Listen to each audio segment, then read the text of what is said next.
नमस्कार मित्रों, स्वागत है मेरे YouTube चैनल में। मैं आज आपको सत्यवादी राजा हरिश्चंद्र की कहानी सुनाने वाला हूँ। इस कहानी सुनने से पहले मेरे चैनल को लाइक, शेयर और सब्सक्राइब कर लीजिए और कमेंट बॉक्स में जय श्री राम, जय हनुमान और जय सीताराम अवश्य लिखिए। सत्यवादी राजा हरिश्चंद्र की कहानी। सूर्यवंशी कुल के राजा हरिश्चंद्र अयोध्या नगरी के एक प्रतापी राजा थे। राजा हरिश्चंद्र का जीवन काल सतयुग से संबंधित था। राजा हरिश्चंद्र की पत्नी रानी तारामती थी और इनके पुत्र का नाम रोहित था। राजा हरिश्चंद्र अपने वचन पर अडिग रहने वाले और सत्य के धर्म पर चलने वाले थे। राजा हरिश्चंद्र अपने धर्म की मर्यादा को कायम रखने के लिए अपने सपनों को भी सच मानते थे और उसको पूरा करते थे। परोपकारी राजा हरिश्चंद्र नित्य दान करते थे। ऐसा कहा जाता है कि हरिश्चंद्र सवेरे खाना खाने से पहले स्वर्ण, गौ, जल, भूमि, भोजन इत्यादि का दान किया करते थे। इसके पश्चात भोजन को ग्रहण करते थे। राजा हरिश्चंद्र ने सत्य के मार्ग पर चलकर अपने महल को और नगरी को त्याग दिया। समय की करवट ने उनसे उनकी पत्नी और बेटे को भी छीन लिया। चलिए जानते हैं कि राजा हरिश्चंद्र और तारामती की पूरी कहानी क्या है। राजा हरिश्चंद्र का सपना। एक रात राजा हरिश्चंद्र को एक सपना आया कि उन्होंने अपने महल को किसी ब्राह्मण को दान कर दिया था। जब सुबह आंख खुली तो वे सपने की घटना को भूल गए थे।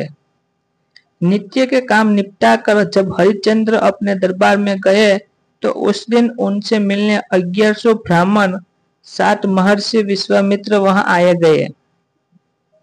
महर्षि विश्वामित्र के पैर धोकर राजा हरिश्चंद्र ने उनका स्वागत किया।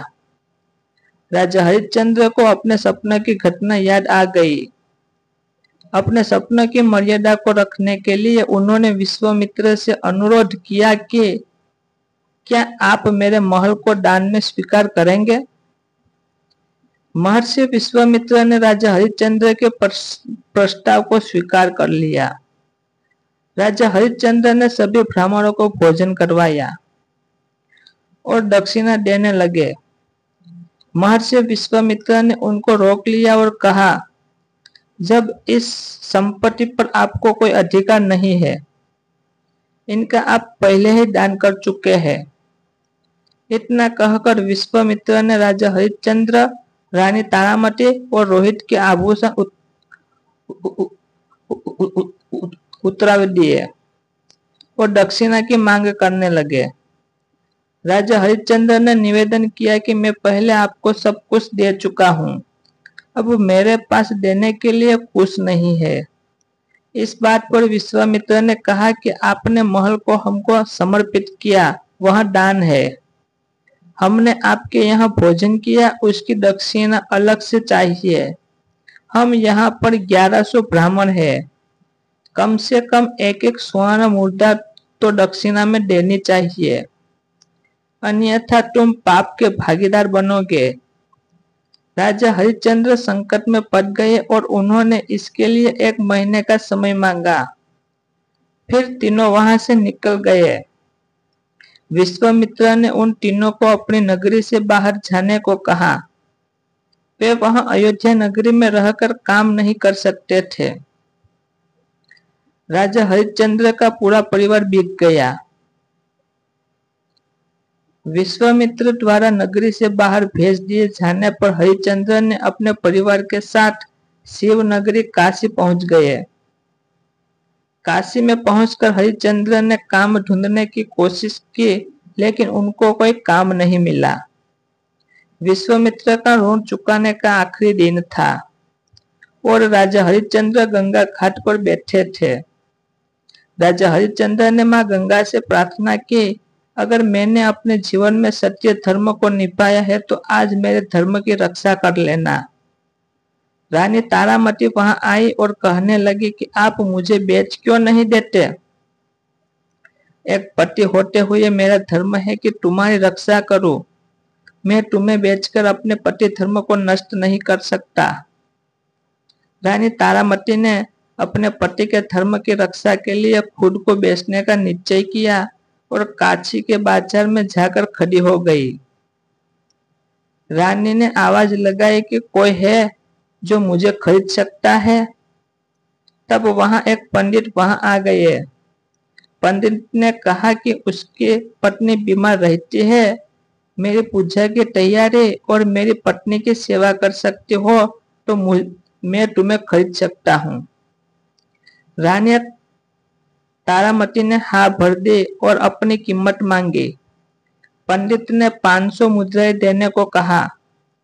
रानी ने उन 500 स्वर्ण मुद्राओं को लिया और राजा हरिश्चंद्र के चरणों में समर्पित कर दी।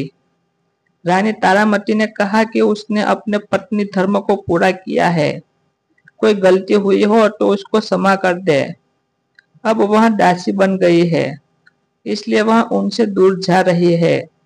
इतने में वह पंडित तारामती को दर्दनाक स्थिति से बालों को पकड़कर घसीटता हुआ लेकर गया। हरिश्चंद्र ने अपनी आंखों को बंद कर लिया। वह रानी जिसके पास सैकड़ों दासियां रखती थी, जिसके लिए फूल उठाना भी भारी था, आज वह किसी और के घर चूल्हा फूकेंगी, कुएं से पानी भरेगी और दास बनकर किसी की सेवा करेगी। रोहित ने अपनी माँ को दूर जाता देख वह उससे जाकर लिपट गया। पंडित ने उसको दूर जाने को कहा। तब राजा हरिश्चंद्र ने कहा कि एक बच्चे को उसकी माँ से दूर मत कीजिए, आप इसको भी अपने साथ ले जाइए। पंडित में तारामती अभागन पर दया खाकर 100 स्वर्ण मुद्राएं में उसको भी खरीद लिया। ऋषि विश्वामित्र के वचन के अनुसार अभी 500 स्वर्ण मुद्राएं कम पड़ रही थी। राजा हरिश्चंद्र ने खुद को बेचने का निश्चय किया। काशी के बाजार में हरिश्चंद्र ने खुद की बोली लगाई। वहां आता हुआ एक चंडाल में 500 स्वर्ण मुद्राओं में हरिश्चंद्र को भी खरीद लिया। 1100 स्वर्ण मुद्रा पूरी होने पर विश्वामित्र के ऋण से ऋण होकर हरिश्चंद्र स्मशान घाट पहुंच गए। वहां हरिश्चंद्र ने लोगों को रोते हुए चीखते हुए देखा। मुर्दे जल रहे थे। अब से हरिश्चंद्र को यहीं पर स्मशान का पहरा देना था। वहां पर अंतिम क्रिया के लिए आने वाले लोगों से कर वसूलना और कफन के कपड़े को हटाना हरिश्चंद्र का काम था। मुर्दे के साथ आने वाले चावल और पिंड दान में आने वाले पिंड को खाकर हरिश्चंद्र को पेट भरना पड़ता था। स्मशान में सोना और वहीं पर रहना पड़ता था। इतनी विपदाओं के बाद भी राजा हरिश्चंद्र ने अपने धर्म को नहीं छोड़ा और पूरी निष्ठा से अपने धर्म को निभाने में लगे रहे। राजा हरिश्चंद्र के बेटे की मृत्यु। एक दिन पंडित जी ने रोहित को पुष्प लाने के लिए बगीचे में भेजा। वहां रोहित को काला नाग डस लेता है और रोहित वहीं गिर जाते हैं। रोहित को जहर सधने लगता है। रोहित को लगा कि वह अब नहीं बचेंगे, तो जोर से चिल्लाकर कहा कि कोई है, मेरी माँ को कहना कि रोहित को सांप डस गया है। किसी ने रानी तारा को सूचना दी कि उसके पुत्र को सांप ने डस लिया है। रानी ने सारे काम को छोड़कर वहां से निकलने की कोशिश की, लेकिन पंडित जी रानी को रोक लिया और सारे काम को निपटाने को कहा। रानी तारा का दुर्भाग्य देखिए, बेटा मरा हुआ पड़ा है और वह उसके पास भी नहीं जा सकती। जब पंडित जी सो गए तब रानी दौड़कर बगीचे की तरफ गई। रानी ने रोहित को देखकर रोने की कोशिश की, लेकिन गांव वालों के डर से वह खुलकर रो भी नहीं सकी। अपने बेटे के अंतिम संस्कार के लिए वहां कोई रोने वाला भी नहीं था। रानी तारा ने अपने शादी के पल्लू को फाड़ा और रोहित के शव को ढका। रानी ने रोहित को गोद में उठाया और वहां से स्मशान की तरफ निकल गई। स्मशान में प्रवेश करते ही रानी तारा फूट फूट कर रोने लगी। रानी की आवाज को सुनकर हरिश्चंद्र की नींद खुल गई और उठकर बोले, कौन है? राजा हरिश्चंद्र के सर पर काला कपड़ा और हाथ में एक लकड़ी थी। स्मशान की सीताओं की आग से हरिश्चंद्र बिल्कुल काले और भद्र हो गए थे। रानी ने उनको नहीं पहचाना और कहा, मैं रानी तारा हूँ और यह मेरा बेटा जिसको सांप ने डस लिया है। यह अंतिम संस्कार के लिए आए हूँ। राजा हरिश्चंद्र ने जैसे ही ये नाम सुना, उनको कुछ कुछ याद आने लगा। क्या तुम उसी दुर्भाग्यशाली हरिश्चंद्र की पत्नी हो जो अपने पति और पिता होने के धर्म को नहीं निभा सका? रानी ने हरिश्चंद्र की तरफ देखा तो वह अपने दुख पीड़ा को भूलकर उनके चरणों में गिर पड़ी और रोने लगी। राजा हरिश्चंद्र और रानी तारा दोनों रोने लगे। रानी ने होश संभाला और कहा, स्वामी, हमारे पुत्र का अंतिम संस्कार करना है। राजा हरिश्चंद्र उठकर खड़े हुए और बोले, यह अंतिम संस्कार करने के लिए तुम्हें पहले कर देना पड़ेगा। रानी ने कहा, मेरे पास देने के लिए कुछ भी नहीं है। राजा हरिश्चंद्र ने रानी को कह दिया कि बिना कर के वह यह अंतिम संस्कार नहीं कर सकती। वह चाहे तो इसको गंगा में डाल सकती है।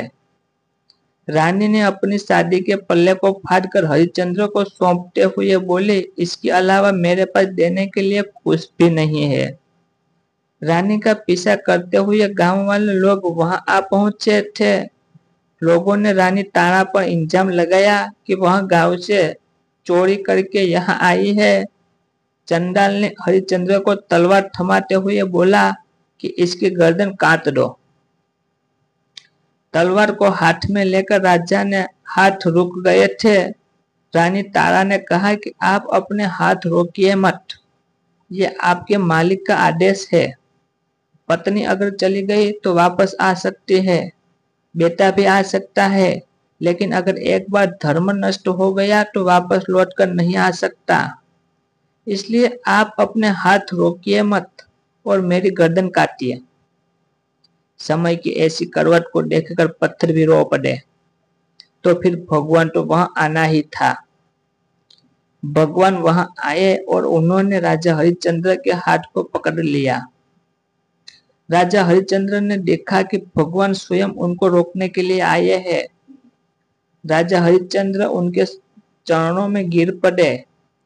भगवान ने उनको उठाया और गले लगाया। भगवान ने कहा, बहुत हुई तुम्हारी परीक्षा, तुम परीक्षा में सफल हुए, तुम एक सच्चे सत्यवादी राजा हो।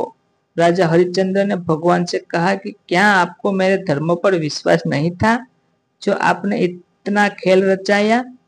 भगवान ने कहा कि मुझे तुम्हारी सत्यता पर पूरा विश्वास था, इसलिए मैंने तुम्हें चुना। तुम सत्य की परीक्षा में पास हुए। तुम्हारे जैसा सत्यवादी राजा न तो आज तक हुआ है न आगे कभी होगा। ये दुनिया तुमको सत्यवादी राजा हरिश्चंद्र के नाम से जानेगी। भगवान ने मरे हुए रोहित को जिंदा कर दिया, सभी को सुंदर शरीर प्रदान किया। महर्षि विश्वामित्र ने उनको महल वापस सौंप दिया। पुनः राजा हरिश्चंद्र और रानी तारामती उस महल में रहने लगे और राजभोग भोगने लगे। ऐसा कहा गया है कि धर्मो रक्षते रक्षित, तुम धर्म की रक्षा करो, धर्म तुम्हारी रक्षा करेगा। राजा हरिश्चंद्र जैसा सत्यवादी बनना नामुमकिन है। पग पग पर राजा हरिश्चंद्र ने सत्य की परीक्षा दी। कुछ लोग कहते हैं कि राजा हरिश्चंद्र ने अपनी पत्नी को बेच दिया था। यह गलत है। राजा हरिश्चंद्र ने पूरी निष्ठा से अपने पति धर्म को निभाया जब तक कि वह खुद नहीं बिक गए। हरिश्चंद्र ने खुद के बेटे के अंतिम संस्कार करने से मना कर दिया और मालिक धर्म को निभाने के लिए अपनी पत्नी पर तलवार चलाने वाले थे। इससे ज्यादा करुणा की स्थिति क्या हो सकती है? इसकी जैसे मेरी नेक्स्ट रसप्रद वीडियो देखने के लिए मेरे चैनल को लाइक, शेयर और सब्सक्राइब कर लीजिए और कमेंट बॉक्स में जय श्री राम अवश्य लिखिए।